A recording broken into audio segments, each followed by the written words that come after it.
Kiat teman-teman sekalian untuk dekat dengan Allah Subhanahu wa taala adalah kata kuncinya paksakan ibadah dan paksakan tinggalkan dosa. Harus dipaksa. Harus kita paksa jiwa kita ini. Cambuk jiwa itu, cambuk dengan ilmu dan keimanan. Mulai sekarang saya mau on time sholat di masjid, tidak mau ketinggalan. Apapun konsekuensinya, paksain. Sesuatu kalau sudah dipaksakan dan menjadi sebuah kebiasaan akan enak dikerjakan, otomatis. Tapi kalau kita kendor, sesekali saja dikerjakan, maka akan luluh seperti biasa umumnya. Begitu pula dengan dosa, paksain diri untuk tinggalkan. Lihat yang haram, turunkan pandangan. Mau beli sesuatu, tahan tangan itu supaya tidak beli. Paksa, nggak ada masalah kok. Tangan kita nggak putus kalau kita nggak beli DVD film yang tidak benar misalnya. Nggak masalah kok, kuping kita nggak copot kalau kita nggak dengar musik misalnya. Alihkan ke Al-Quran. Setan goda, lawan. Jangan terus-menerus kendor, imannya seperti kerupuk. Sedikit diramas sudah hancur. Ini jangan. Sampai kapan Bapak Ibu mau terus berlale-lale dalam jauh dari Allah SWT? Sementara iman itu levelnya sangat jauh. Makin kental, maka makin terus, sampai para ulama mengatakan kenikmatan iman akan terus dirasakan oleh seorang hamba selama dia terus mendeteksi dirinya dan juga dia berusaha bermuhasabah setiap detiknya. Ini sudah ketaatan bukan? Ini sudah ketaatan bukan? Ada kemaksiatan ditolak sama dia, harus begitu. Dan harus kita mulai dengan diri kita sendiri dengan cara memaksanya. Gak bisa enggak. Kita kalau nggak paksa nggak mungkin. Harus Bapak Ibu sekalian. Orang lain telepon nanti kita atau lihat perubahan, kamu alimnya, ingat majelis ilmu seperti ini Bapak Ibu sekalian. Saya sering ulangi kalimat ini. Saya nggak datang jauh-jauh dari rumah saya ke sini untuk menghibur Bapak Ibu cerita dongeng atau hibur Bapak Ibu dulu sini sejam 2 jam. Ini bukan. Ini kita sedang bahas wahyu. Wahyu ini penyampaian dari Tuhan Allah pencipta langit dan bumi untuk membawa pada perubahan. Kalau Anda hadir di majelis ilmu dan Anda pulang setelahnya terasa, ya kenapa ya saya kayak merasa ada beban nih, kayak saya merasa bersalah, kadang-kadang kita menangis, itu semua peringatan dari Allah Subhanahu wa taala. Ambil, oh ini berarti kebaikan, itu kebaikan. Karena Allah mau dengan perasaan itu kita berubah. Ada perasaan untuk berbuat dosa jadi takut karena sudah ada di pengajian, itu tanda keimanan. Termotivasi untuk mengerjakan ibadah, hadir lagi di majelis, iya. Begitu teman-teman lihat kamu alim ya sekarang, iya alhamdulillah, saya sangat bersyukur sama Allah. Jangan malu ucapin itu. Alhamdulillah saya berubah, saya merasa luar biasa, saya bersyukur sama Allah karena Allah masih bisa berikan keselamatan saya sebelum saya meninggal. Mudah-mudahan kamu juga bisa rasain ya keimanan saya. Motivasi dia supaya dia mau ikut. Ini enggak, kamu sekarang alim ya, masa pakai jilbab begitu, kenapa kamu pelihara jenggot, masa azan harus selalu ke masjid. Kemudian, oh iya ya, udah sini aja sholat sama saya. Kendor, sholat di rumah. Kendor, ganti lagi kembali jilbabnya jilbab gaul, dan seterusnya. Ini sampai kapan kita mau tergoda nih kira-kira? Waktu terus berjalan. Ingat, setiap peluang ibadah, Bapak Ibu sekalian, ingat Allah peringatkan Anda dan saya seperti cuma ini, penyampaian, dan kita yang mengubah diri kita. Tidak mungkin saya mengontrol Anda satu-satu di rumah Anda, atau tidak mungkin Allah Subhanahu wa taala menurunkan tangan dari langit. Tetapi Allah Subhanahu wa taala memberikan kepada kita penyampaian dan berikan hati nurani untuk bisa menyentuh hati nurani kita agar kita melakukan, ya, mengerjakannya. Harusnya begitu. Jangan pernah malu untuk berubah menjadi orang lebih baik. Yang malu itu kalau kita menjadi orang lebih buruk. Ingat, peluang-peluang ibadah yang Anda sudah sia-siakan, wallahi Bapak Ibu sekalian, demi Allah Anda akan sesali nanti.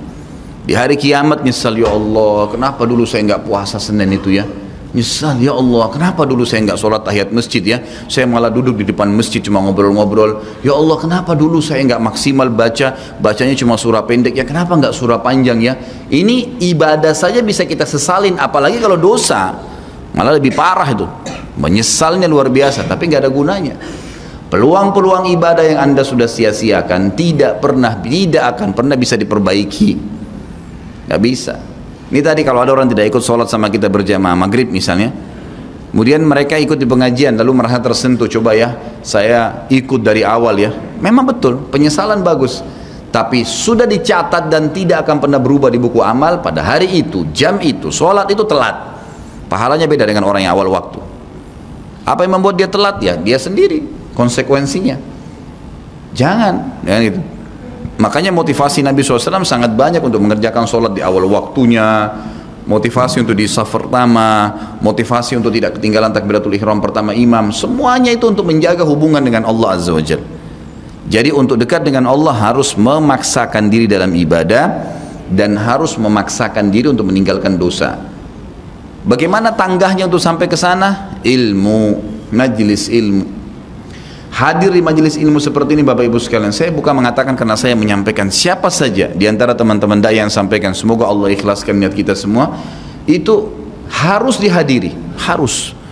Hadiri majelis ilmu akan mengubah kita.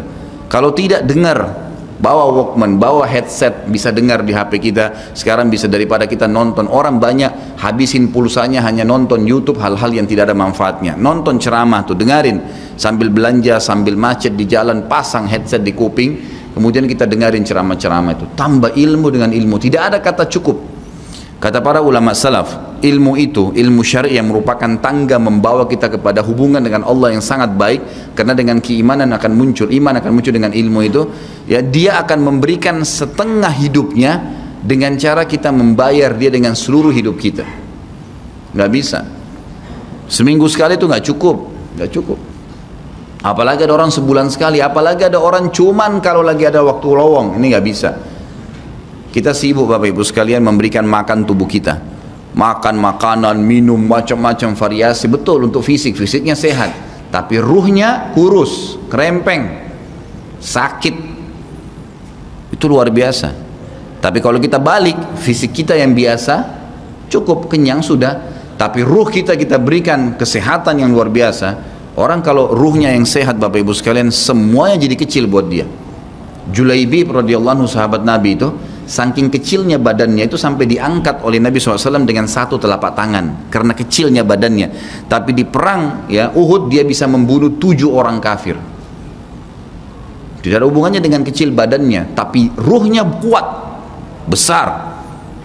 Waktu Nabi SAW balik dari perang Uhud dan terkalahkan oleh orang-orang kafir Quraisy dengan hikmah Allah Subhanahu Wa Taala, semua sahabat waktu itu mati syahid 70 orang di Uhud, sisa 630 orang bersama Nabi SAW, semuanya terluka, dan minimal luka sahabat waktu itu minimal 7 luka, sabetan pedang, hantaman tombak, sobekan, pokoknya luka semua sahabat. Sampai ada sahabat sudah nggak bisa jalan karena kakinya sobek, punggungnya sobek, dinaikin di kuda, tiba di rumah tinggal dibaringin. Lihat bagaimana para sahabat mengetahui bagaimana hubungannya dengan Allah Subhanahu Wa Taala dengan ilmu yang sudah tertanam yang Nabi SAW tanamkan dalam hati mereka, bisa mengubah segala sesuatu. Subhanallah, tiba pulang menjelang maghrib ke kota Madinah, istirahatlah para sahabat ini, mereka lagi obatin obat luka mereka. Nabi SAW dapat wahyu menyuruh Nabi SAW dan para sahabat keluar mengejar Quraisy. Quraisy ini jumlahnya waktu itu ya 1.000 orang, maaf 3.000 orang pasukan Quraisy, yang terbunuh cuma sekian belas saja mereka. Dan mereka sudah merasa bangga dan pulang ke kota Madinah, pulang meninggalkan Madinah, karena Uhud itu dekat Madinah. Kemudian mereka bangga dengan itu. Keesokan paginya habis sholat subuh kata Nabi SAW, wahai sahabat-sahabatku, Allah Azza wa Jalla memerintahkan kita untuk mengejar Quraisy. Maka pulanglah masing-masing kalian di suku kalian, lalu motivasi siapapun yang ikut kemarin di Uhud, semua, mau sakit, mau enggak, mau luka, mau enggak, tapi ini luka semua nih, minimal punya 7 luka ya. Kita kadang-kadang mungkin kuku kita kecabut aja sudah susah ke masjid, ini sabetan pedang, sobek, rusak semua tubuh mereka.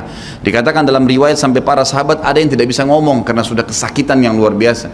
Kata Nabi SAW, semua yang ikut di Uhud kemarin keluar lagi, 630 orang semua harus keluar. Bagaimana caranya? Pokoknya ngumpul keluar, perintah Allah.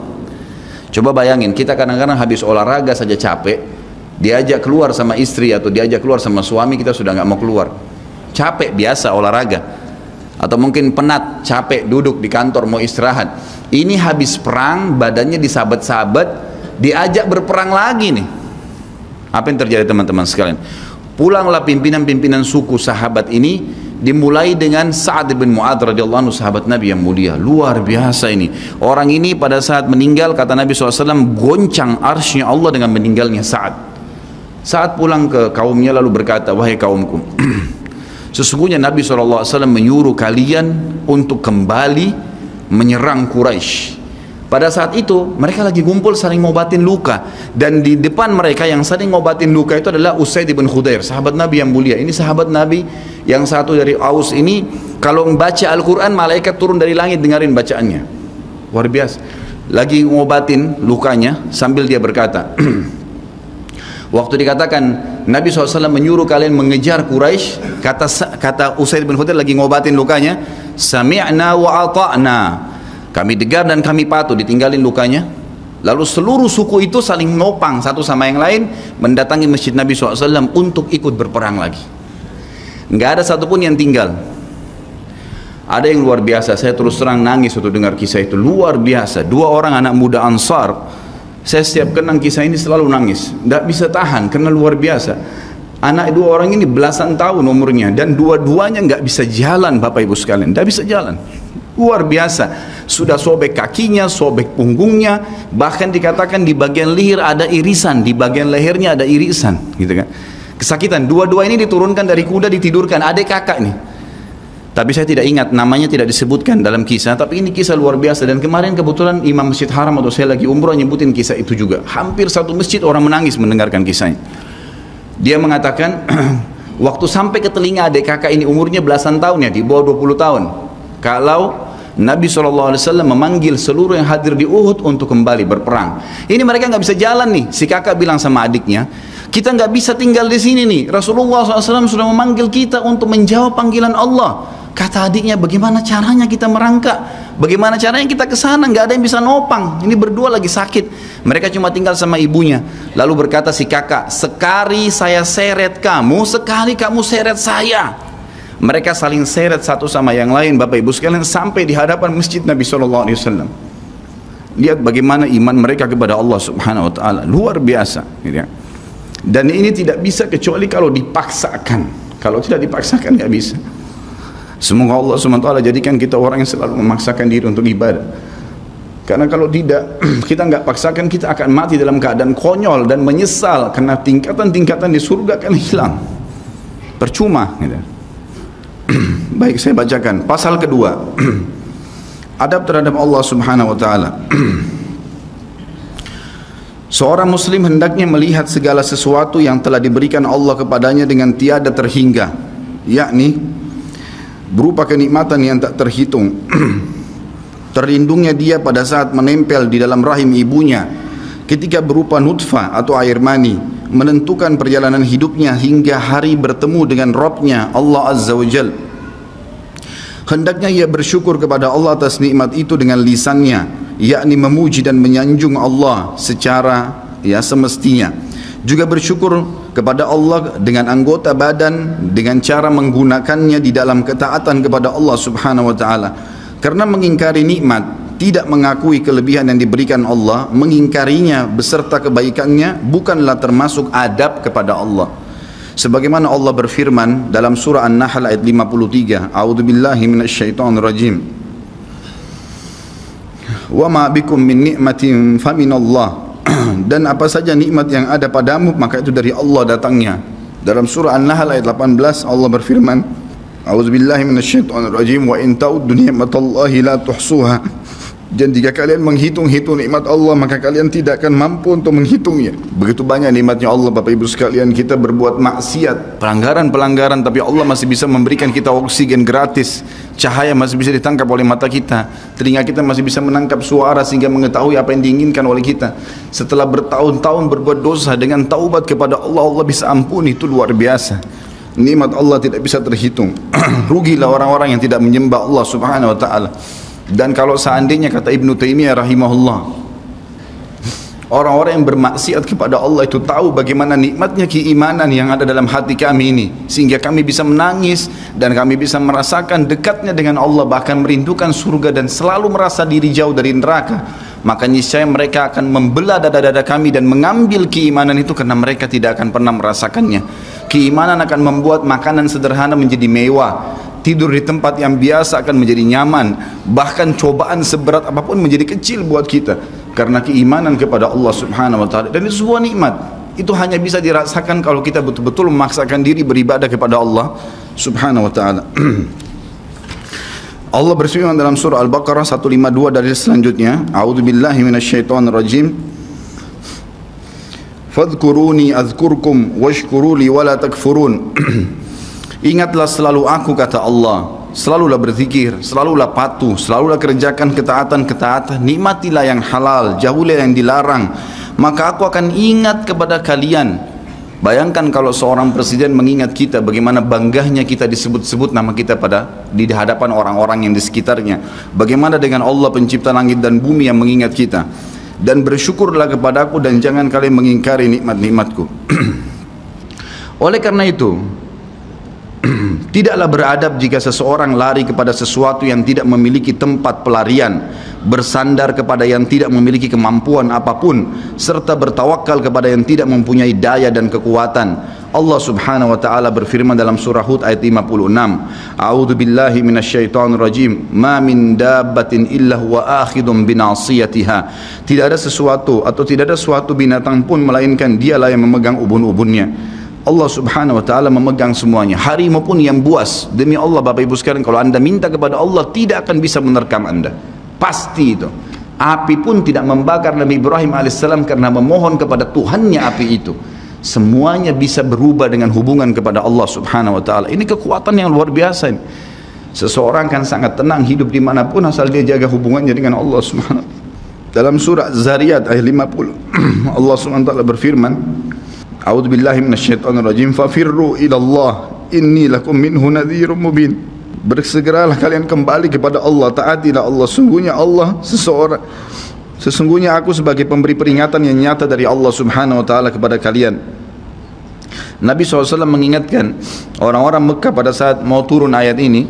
Beliau mengatakan, wahai orang-orang Quraisy, apakah kalau saya mengatakan bahwasanya di luar kota Mekah ini ada pasukan yang akan menyerang kalian, kalian akan percaya apa yang saya ucapkan? Kata orang-orang Quraisy, tentu saja hai Muhammad, karena kami tidak pernah dengar kamu bohong sekalipun seumur hidupmu. Maka Nabi SAW segera menunggangi keadaan tersebut, mengatakan, wahai Quraisy, ketahuilah sesungguhnya saya utusan Allah dan di belakang saya ini ada azab yang menyedihkan, jangan sampai kalian kufur. Jadi Nabi SAW sudah mengingatkan, ikutin ini, nikmatin apa yang diperintahkan, apa yang dihalalkan, jauh yang dilarang, kalian akan bahagia. Hanya itu saja perintah dari Allah Subhanahu wa taala. Nabi SAW sudah mengingatkan orang-orang Quraisy dan juga jadi pelajaran buat kita. Juga dalam firman-Nya surah Al-Maidah ayat 23, A'udzu billahi minasyaitonir rajim, wa 'alallahi fatawakkalu in kuntum mu'minin. Dan hanya kepada Allah lah kalian harus bertawakal, mengembalikan semua urusan jika kalian benar-benar orang yang beriman.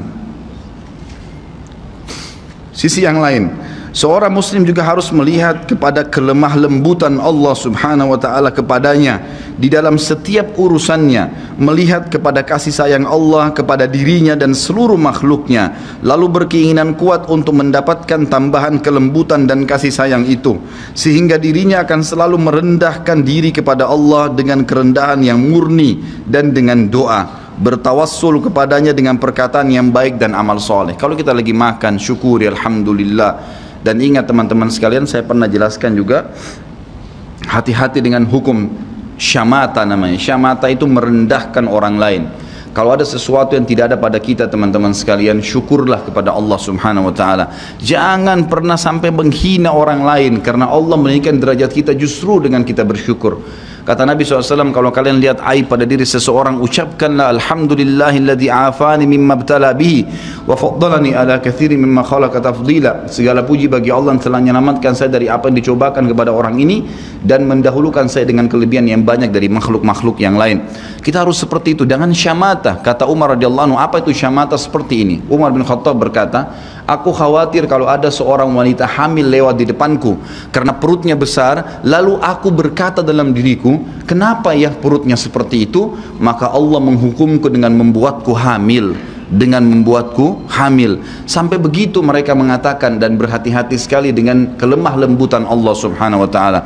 Allah lah yang telah membuat binatang yang ada binatang yang indah bulunya, yang bagus tampangnya, dan ada Allah juga ciptakan buruk di mata manusia untuk menunjukkan keajaiban dan kemahakuasaannya Allah. Ada ikan yang indah untuk dilihat, ada ikan yang seperti batu buruk. Kita cuma mengatakan subhanallah yang telah menciptakan yang baik dan buruk, subhanallah yang telah menciptakan yang sehat dan sakit, subhanallah yang telah menciptakan yang putih dan hitam, subhanallah dan subhanallah. Bukan justru kita menghina teman-teman sekalian. Kalau ada sesuatu yang menimpa orang lain yang tidak ada pada kita, syukurilah nikmat Allah subhanahu wa ta'ala, dan jangan sampai kita merendahkan orang lain.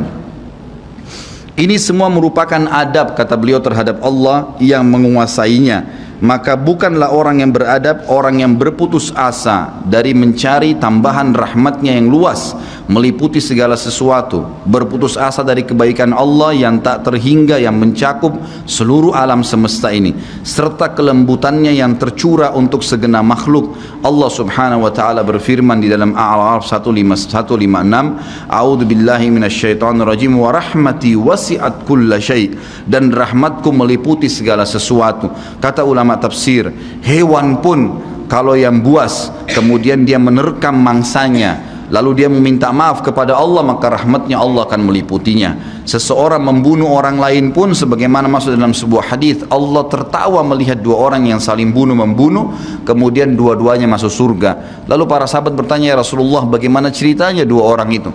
Kata Nabi SAW, yang satunya mukmin, yang satu kafir. Lalu kemudian si kafir membunuh si mukmin di kancah peperangan, mati syahidlah si mukmin tadi. Berjalan waktu, si kafir mendapatkan hidayah, akhirnya juga masuk Islam, dan dia berperang lalu dibunuh oleh orang kafir yang lain.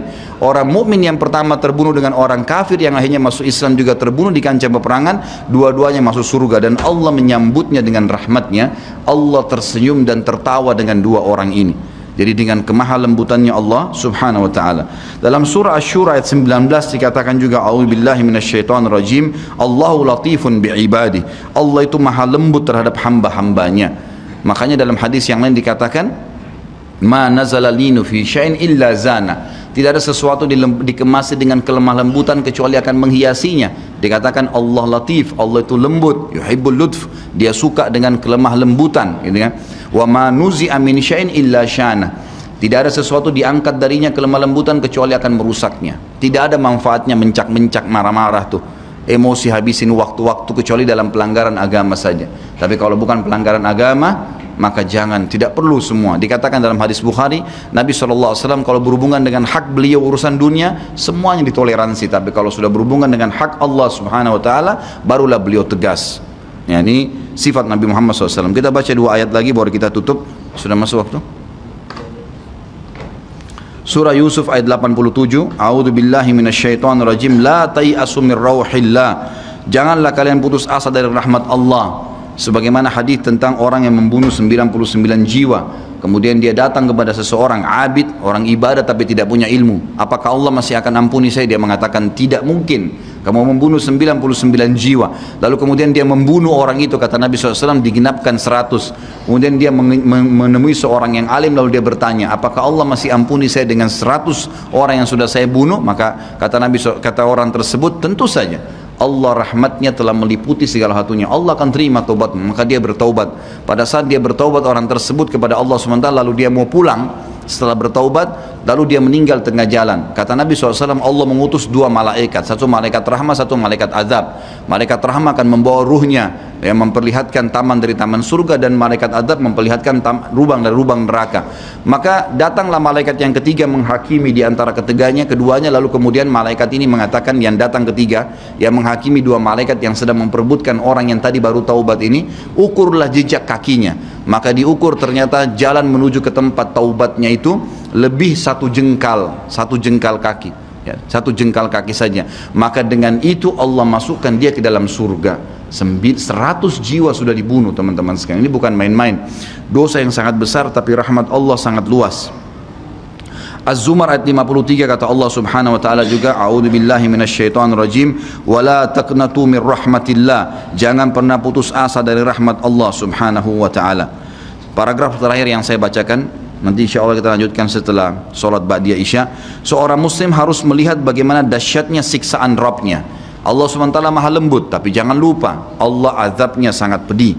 Seorang muslim harus melihat bagaimana dahsyatnya siksaan Rabbnya, kerasnya azab dan kecepatan hisabnya. Kalau datang seketika, gitu kan? Dan tidak ada yang bisa bendung, sehingga dia bertakwa atau takut kepadanya, menjaga diri terhadapnya, serta meninggalkan segala kemaksiatan. Maka ini pun merupakan bentuk adab kepada Allah, sehingga tidaklah seseorang itu beradab menurut orang-orang yang berakal apabila ia menentang Allah dan berlaku aniaya atau zalim, padahal ia seorang hamba yang lemah, namun justru menentang Rabb yang maha perkasa lagi maha kuasa, maha kuat lagi maha perkasa. Dan Allah berfirman dalam surah Ar-Ra'd ayat 11, A'udzu billahi minasyaitonir rajim, wa idza aradallahu biqaumin su'an fala maraddalah wa ma lahum min dunihi min wal. Dan apabila Allah menghendaki keburukan terhadap satu kaum, maka tidak akan pernah ada yang bisa menolaknya, dan sekali-kali tidak ada pelindung bagi mereka selain Dia. Kalau Allah sudah mau hancurkan, maka tidak akan pernah ada yang bisa membendung.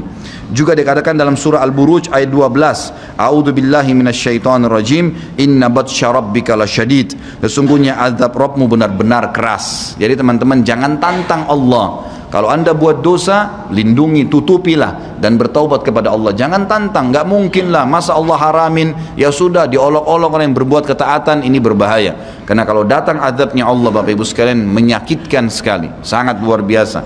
Saya sarankan juga anda bisa ya melihat di YouTube azab-azab Allah, itu akan banyak cuplikan yang orang-orang memang kena kutukan dari Allah Subhanahu wa taala. Bisa mudah-mudahan menambah iman kita. Ayat yang terakhir adalah surah Al-Imran ayat 4 yang bunyinya, A'udzu billahi minasyaitonir rajim, wallahu azizun dzuntiqam. Allah itu maha perkasa, maha mulia, dan Allah mempunyai balasan siksaan yang sangat keras. Ingat, Allah memang maha pengampun, tapi Allah juga dari sisi lain azabnya sangat keras. Maka harus hati-hati Bapak Ibu sekalian dalam menjaga hubungan dengan Allah Subhanahu wa taala. Nanti kita lanjutkan lagi dengan yang tersisa setelah salat ba'diyah insyaallah.